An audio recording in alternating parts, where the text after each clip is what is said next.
Olá. Saúde e segurança pública carentes de investimentos no Rio Grande do Sul. O peso da carga tributária prejudicando a atividade das empresas. O forte agronegócio gaúcho consegue fazer crescer sua produção, mesmo enfrentando sucessivas estiagens. Sobre esses e outros temas, vamos conversar com o nosso convidado de hoje, aqui no Assunto Estado, Hamilton Mourão, senador pelo Rio Grande do Sul. Senador, muito obrigado pela sua presença no nosso programa. Não, muito obrigado, Silvio. Mais uma vez, a satisfação muito grande estar aqui com vocês e a gente poder conversar sobre esses temas que são tão importantes para o Rio Grande do Sul. Verdade, senador. Vamos começar falando de saúde? Vamos começar No ano passado foi feita uma pesquisa indicando que a maior preocupação do gaúcho era justamente com a questão da saúde. 29% das pessoas colocaram a saúde como primeira preocupação, à frente de emprego, segurança, educação, que são temas também muito preocupantes, né?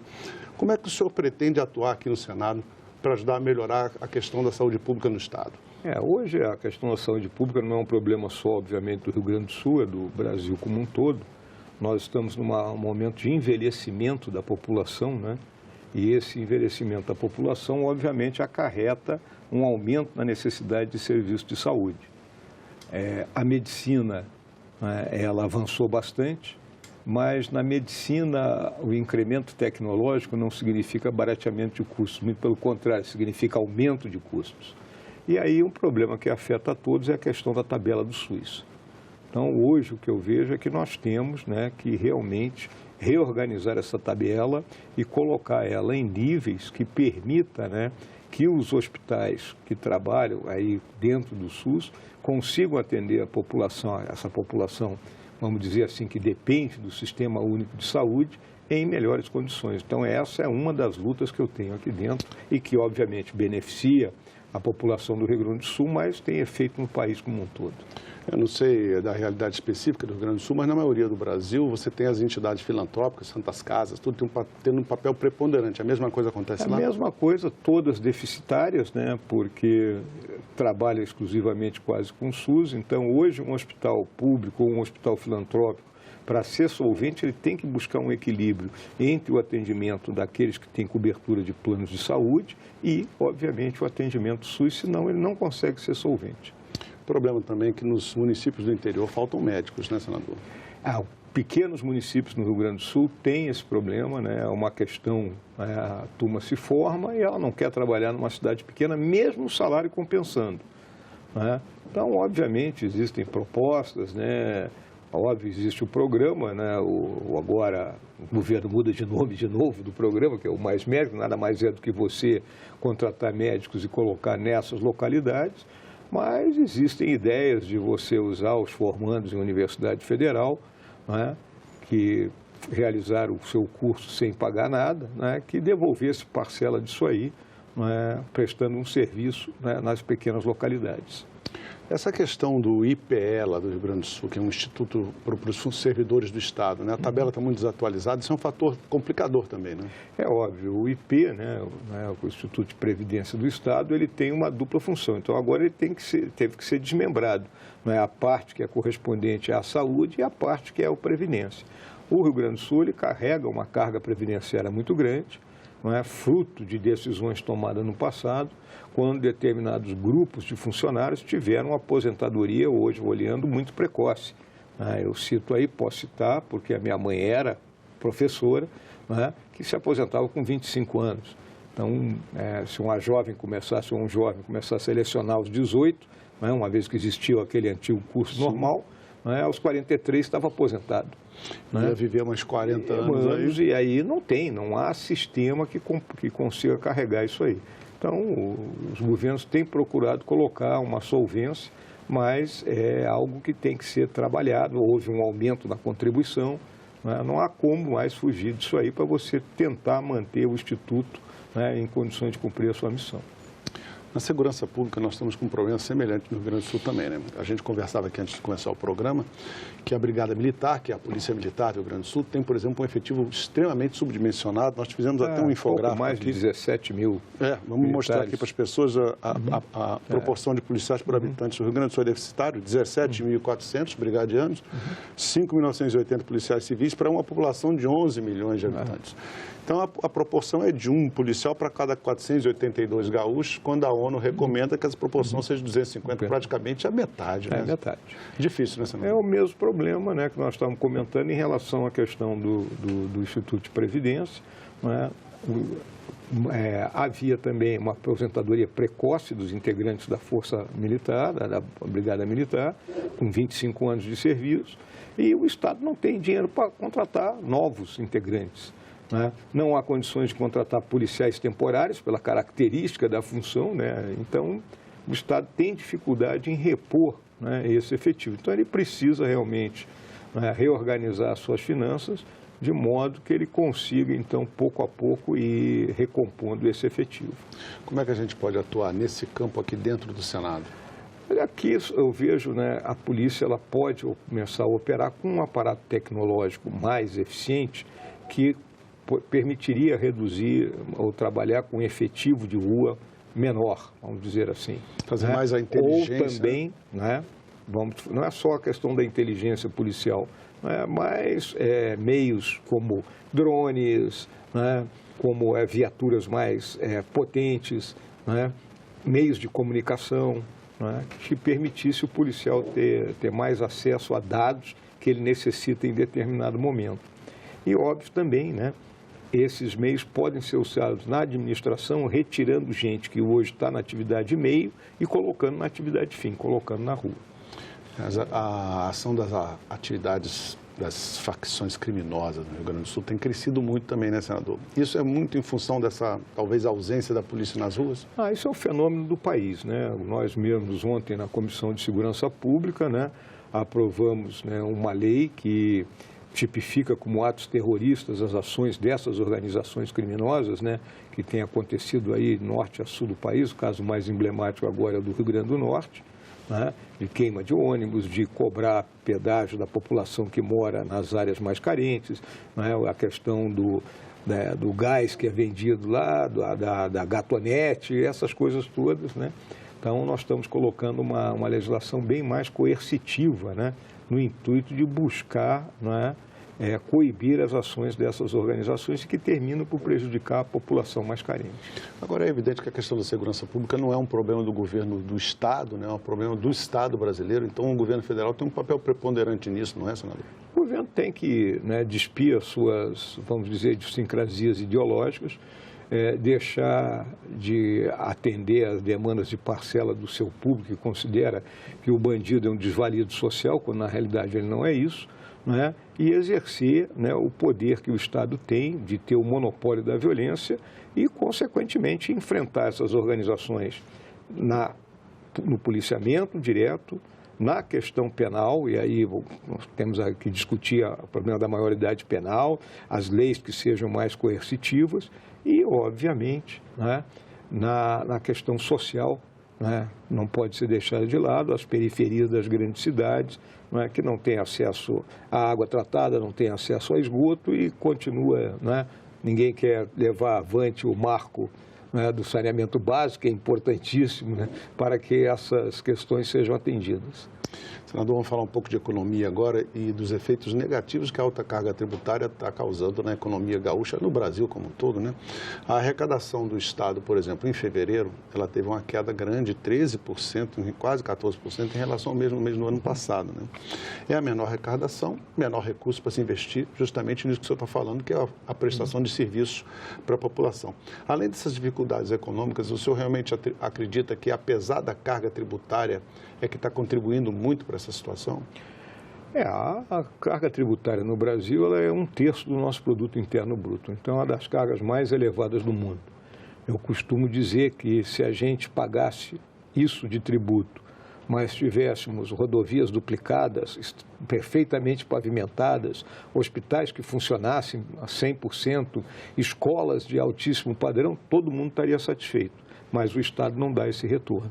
Né? E não dá esse retorno porque o Estado vira um mero pagador de pessoal, no final das contas, e faltando gente para o investimento. Então, na realidade, né, essa carga ela tem que ser melhor distribuída. Né? Hoje ela pesa muito, né, sobre quem produz bens e serviços e pesa pouco sobre a propriedade e renda. Então, se discute, né, uma reforma, né, uma reforma tributária que é fundamental, que eu considero que o primeiro parte dessa reforma é simplificar, né? Nós temos diversas legislações tributárias que deixam o empresário emaranhado num cipoal, vamos dizer assim, né? E que precisam, então, se tornar mais amigáveis para, num segundo momento, a gente conseguir reduzir essa carga. Nesse sentido, é importante muito a atuação da bancada dos senadores gaúchos nas relações, fazendo até talvez uma intermediação entre o governo do estado e o governo federal.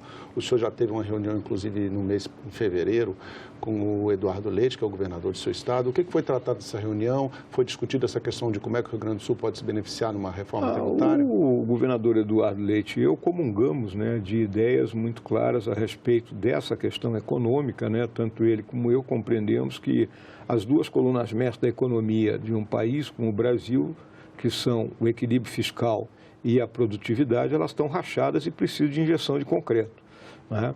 Então, ele sabe que todas aquelas medidas que forem nesse sentido, né, ou seja, na questão do equilíbrio fiscal, nós temos um arcabouço fiscal, né, uma âncora fiscal que seja coerente, avançarmos nas privatizações, né, e na área da produtividade, né, uma reforma tributária, né, vamos dizer, uma desregulamentação, uma desburocratização, né, que dê mais liberdade para o empresário e, consequentemente, mais previsibilidade, né, ele sabe que terá meu apoio. O Rio Grande do Sul está fazendo essa lição de casa, o governo do estado? Olha, eu vejo que o governador Eduardo Leite, no seu primeiro mandato, procurou fazer isso e vai prosseguir nessa visão, porque apesar de ele ser um homem de centro-esquerda, né, vamos colocar assim, né, ele tem uma visão liberal dentro da economia. O senhor mencionou a reforma tributária, mas o senhor também defende aqui no Senado outras reformas estruturantes para o Estado. O senhor mencionou a questão da burocracia, que também interfere muito diretamente na reforma tributária, mas como um todo no Brasil. Reforma administrativa seria importante? É importantíssima, né? O governo ao qual eu pertencia, né, tentou fazer avançar essa reforma, entregou aí no Congresso, ela ficou parada. É óbvio, ela mexe, né, com diversos interesses, mas não é possível que o Estado brasileiro, né, o peso dele seja maior do que a população pode pagar, né?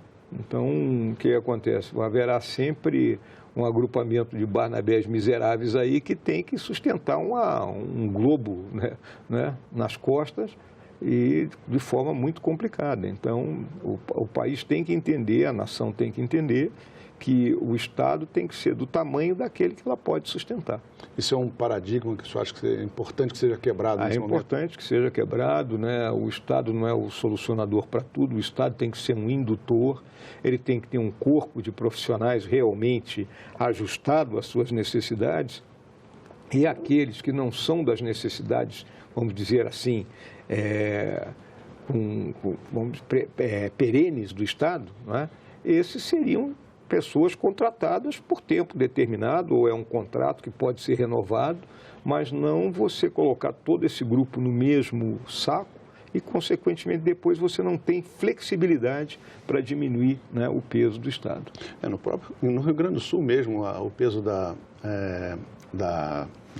máquina pública, né, dos salários é muito grande no orçamento. Né? Em todo o país, né? Você vê no nosso orçamento nacional, por exemplo, só o pagamento aí da Previdência vai a praticamente um pouco mais da metade, né? Então, e o Rio Grande do Sul é isso aí. O Rio Grande do Sul ele é um estado que ele vive para pagar o salário do pessoal da ativa e dos aposentados, né? Sobrando muito pouco para custear a máquina pública e principalmente para o governo conseguir investir. E a dívida continua alta, né? Tem a dívida, né? A dívida do Estado. O Estado fez, né, uma renegociação, que é o regime de recuperação fiscal. É a terceira vez que o Estado faz uma renegociação da dívida. Vamos ver se agora a gente consegue, né, equacionar isso aí. O agronegócio é a ponta de lança, a pujança econômica do Rio Grande do Sul, sempre foi, né, desde o início do Estado sempre foi justamente esse segmento econômico. Ele representou, por exemplo, 71,5% das exportações do Estado no ano passado, somando 16 bilhões de dólares. Houve um aumento de 4,5%. É um desempenho que até certo ponto surpreende, porque a gente sabe que os produtores gaúchos enfrentaram muitas dificuldades, vem enfrentando há vários anos, com estiagens recorrentes no Estado. A falta de chuva atrapalha muito, mas o produtor gaúcho consegue, com a sua boa produtividade, esses resultados, por exemplo. Que medidas o senhor defende para fortalecer esse setor? Essa questão é tríplice. Em primeiro lugar, é deixar claro, que o agronegócio gaúcho, ele está inserido, na vanguarda desses últimos 50 anos no nosso país, que fez o Brasil saltar de um país importador de alimentos para um exportador de alimentos. E o Rio Grande do Sul, vamos dizer assim, se reinventou nessa produção. Antigamente você tinha a metade sul com produtora de gado, a metade norte que era o pessoal da lavoura, mas hoje está tudo interligado. E outros produtos que foram aparecendo hoje, os grandes produtores de azeite, já se tem vinicultura na metade sul, então o Estado vem prosperando nessa questão de forma formidável. Mas temos essa questão da estiagem, então esse é um dos problemas a ser enfrentado, e esse enfrentamento ele passa por uma flexibilização da legislação ambiental no tocante à retenção da água que cai em abundância em outros períodos do ano, ou seja, falando mais claramente, na construção de açudes e barragens que permitam que no período da seca o agricultor, o pecuarista tenham água para alimentar o seu gado, para fazer, vamos dizer assim, ter água na sua lavoura, para que haja... que a lavoura consiga subsistir a esse período. A infraestrutura do Estado, e aí é uma questão de atração de investimentos, as nossas rodovias, ainda com base naquilo que foi construído nos anos 70, então com dificuldades aí hoje pelo grande tráfego de caminhões, e essa infraestrutura, ela precisa que a ferrovia volte a vigorar no Rio Grande do Sul. O Rio Grande do Sul foi um estado ferroviário e deixamos de ser um estado ferroviário. Então, transportamos hoje em lombo de caminhão a nossa produção até o posto do Rio Grande por 400, 500 quilômetros, com um custo muito mais alto. Muito mais então, alto, é importante até que os nossos irmãos caminhoneiros compreendam que é muito melhor ele fazer o transporte da fazenda para a estação de trem, fazer 10 vezes isso aí do que fazer 2 viagens de Santa Rosa a Rio Grande, andando 1.000 quilômetros, gastando o caminhão dele. Pois é. Para eles vai ser mais economicamente muito viável. Mais. A silagem, maior quantidade de silos para que a produção seja estocada em melhores condições e, óbvio, o financiamento, O financiamento a tempo e a hora. A gente estava comentando a questão da estiagem aqui, que realmente é um desafio grande para o Rio Grande do Sul, e a gente lembra aos espectadores que em fevereiro agora, o Rio Grande do Sul tinha 47% dos seus municípios com decretos de estado de emergência. Sim. São 500 municípios, quase 500 municípios no estado, quer dizer, 250 cidades vivendo essa situação. É um drama mais do que econômico, social, senador? Exatamente. Você pega a cidade lá, que eu considero a minha segunda cidade no Rio Grande do Sul, que é Bagé, a terra da minha mãe, da minha falecida esposa, do meu filho, Bagé é uma cidade que tem uma carência de água impressionante, Agora estamos lá numa construção de uma barragem, que foi a obra iniciada a partir de uma decisão do presidente Bolsonaro, que futuramente permitirá solucionar esse problema. Mas desde que eu era menino, nos anos 50, lá em Bagé, que faltava água na cidade. Convive com esse problema. Convive com esse problema. É impressionante. As medidas que têm sido tomadas pelo governo federal e pelo governo estadual para socorrer os produtores, carro-pipa, empréstimos, linhas de crédito, têm sido suficientes? Na realidade, o grande problema é atacar, foi uma conversa que eu tive com o governador Eduardo Leite, temos que atacar conjuntamente essa questão da legislação ambiental, porque há uma discussão muito grande nisso aí, mas os nossos ambientalistas têm que entender que não é que vá se deixar de aproveitar a área de proteção ambiental, mas vamos permitir que ela fique, parte dela inundada, para que tenhamos água para poder ser extraída para a irrigação, para o alimento do gado, nesses momentos de crise. Porque se você sobrevoa o Rio Grande do Sul, vou te dizer aí, entre abril e outubro, novembro, está tudo lotado de água, E, não podemos perder essa água. Quando chega no verão... Que depois escorre, vai para o rio e vai para o oceano. Estamos largando água no oceano. E o problema que o Rio Grande do Sul corre o risco de enfrentar, o senhor já fez até um alerta sobre isso, em anos passados o Movimento dos Trabalhadores Sem Terra tem realizado o que eles chamam de abril vermelho, e esse termo não é um termo que eu estou usando aqui livremente, eles mesmos usam esse termo no site oficial deles. E eles defendem a retomada massiva das ocupações de terra. Isso preocupa o doutor Gaúcho, preocupa o senhor como senador do Estado? Sim, obviamente, porque isso é uma ação ilegal, né? Toda vez que você vai invadir uma propriedade, né, você está cometendo um crime, né? E o Movimento Sem Terra, ele nasceu lá no Estado, né? Nasceu ali na região noroeste do Estado, ali em Cruzilhada Natalino, né? De uma situação muito particular, que era o seguinte: eram pequenas propriedades, né? A família tinha 10 filhos, quando dividia aquela pequena propriedade por 10, tá bom, daqueles ali ainda conseguiam, mas aqueles 10 tinham mais 10. E aí sobrava nada para os seguintes, né?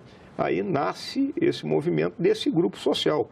Ou seja, não era como hoje já se apresenta, gente que nunca havia trabalhado no campo, era gente que tinha trabalhado. Então essa gente já foi assentada, subiu para o Paraná, subiu para o Mato Grosso do Sul, para o Mato Grosso, para o Maranhão, para o Piauí, para o oeste da Bahia, para o sul do Pará, para Rondônia, essa turma se espalhou.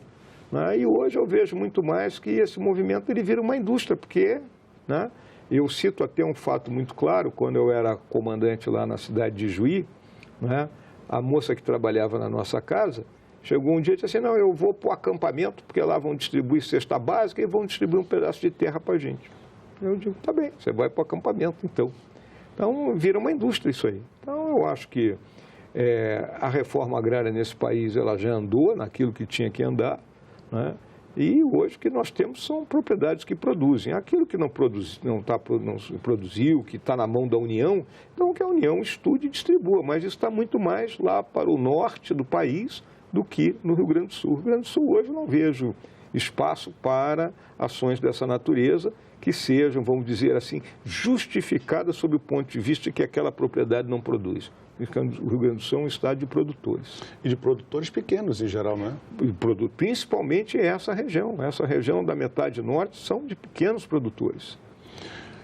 Senador, voltando um pouco ao relacionamento do senhor com o governo estadual, com o governador Eduardo Leite.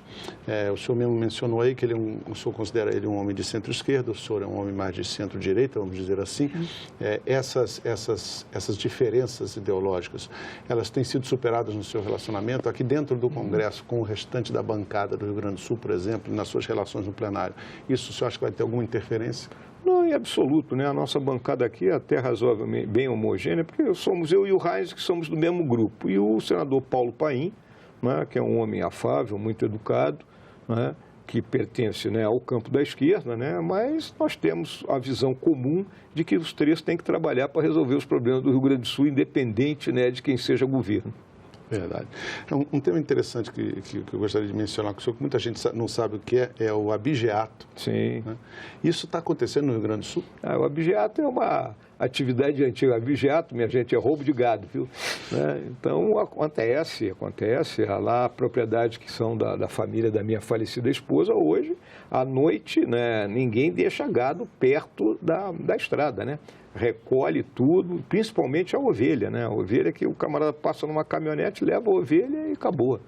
Então, hoje até empresas privadas, né? Porque a Brigada Militar não tem condições de fazer, né? Voltando àqueles nossos números, né? O ideal é que a polícia estivesse patrulhando essas estradas, que são pequenas estradas do interior que levam, né, às propriedades rurais, né?